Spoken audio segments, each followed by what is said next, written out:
So let's go through this. I'm not going to do every problem from this. Those are learning targets and our academic standards today. All right, couple definitions here I want to go through with systems of equations. We know that a system of equations is a set of ordered pairs that makes it true. And if we graphed it, it's where the functions intersect. Okay? Now there's three ways to solve it. We can graph it. You only need to solve by graphing if I tell you to. Do you have this printed out? Oh yeah, I do.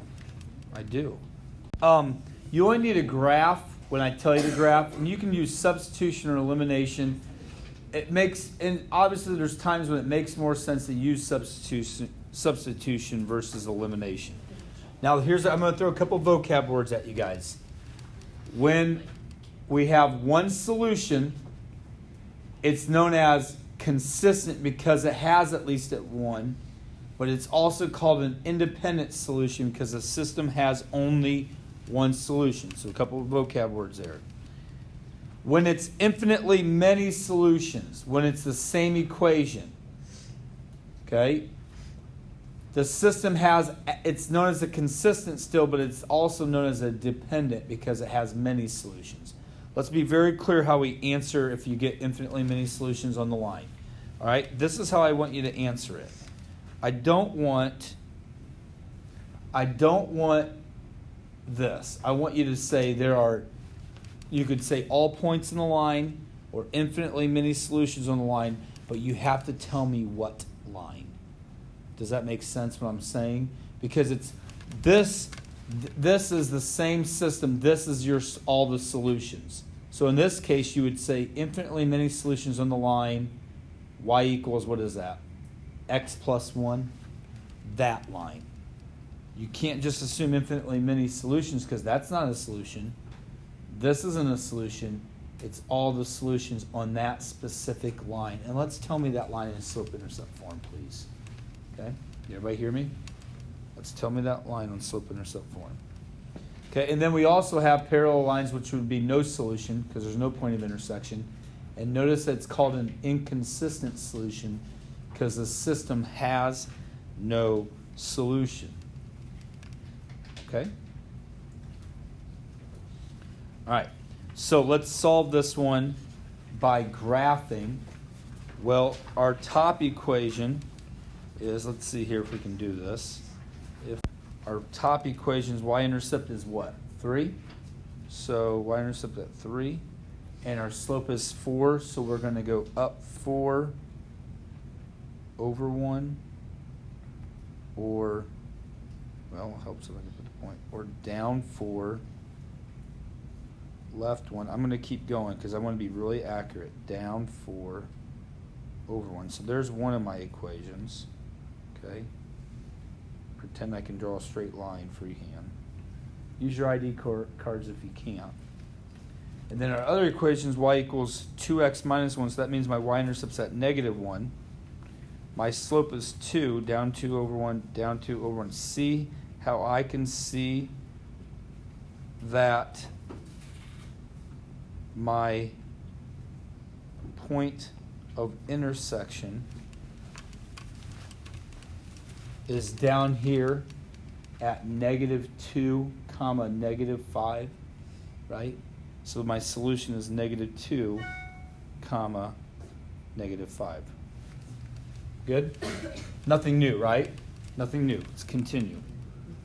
We'll skip that one. Let's solve this system by, let's go back one. Let's solve this system number 3 by substitution. Okay? By elimination. What do you guys want to do to make life easier for you? Clear fractions. So multiply the top equation by what? 12 and the bottom equation by 24. Okay, let's do those real quick, please. So if we do those, let's see, if I multiply by 12 and then I multiply by 24, my new equations are going to come out to be, let's see here, what's that? 8x minus 12 over 4 would be 3 minus 9y. equals negative 12. Is that true? And then the second equation, it's going to be negative 4x, positive 9y, and it equals 24. Oh my goodness. This problem originally started off all ugly, but now we can just add these two equations together, right? And our y's would cancel. So we would get 4x equals 12 divided by 4, x equals 3.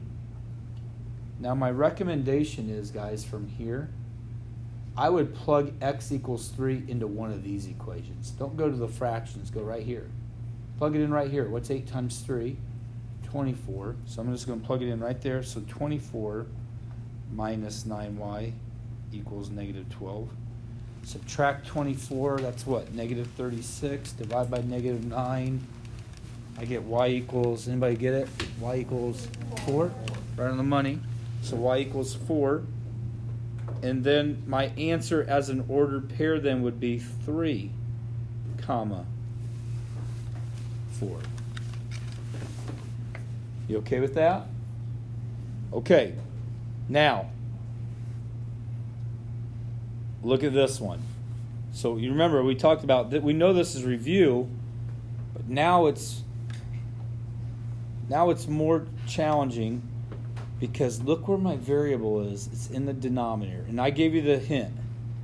If x and y in denominator, you may want to substitute a equals 1 over x and b equals 1 over y. Let me show you what I mean by that. So here we go. This is 2 times 1 over x, if you will, plus 3 times 1 over y.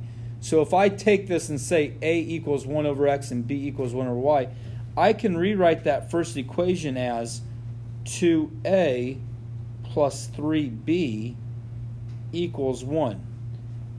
Again, because isn't a 1 over x and b 1 over y? Do y'all see how I did that?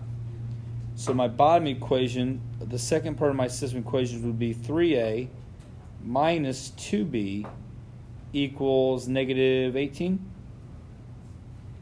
And now let's solve the system of equations. Okay?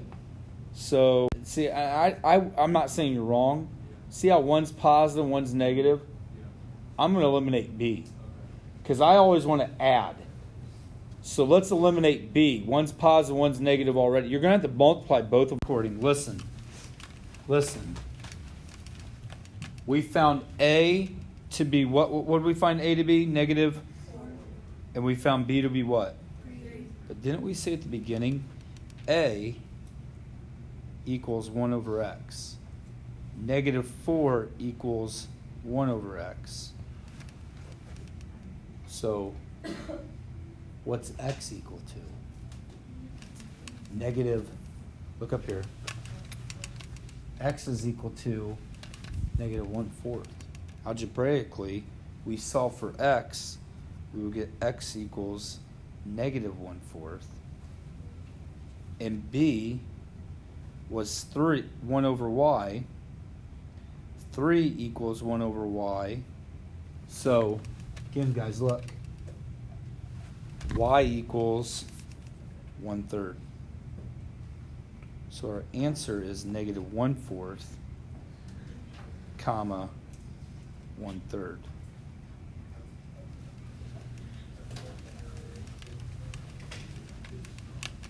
Cool? Okay.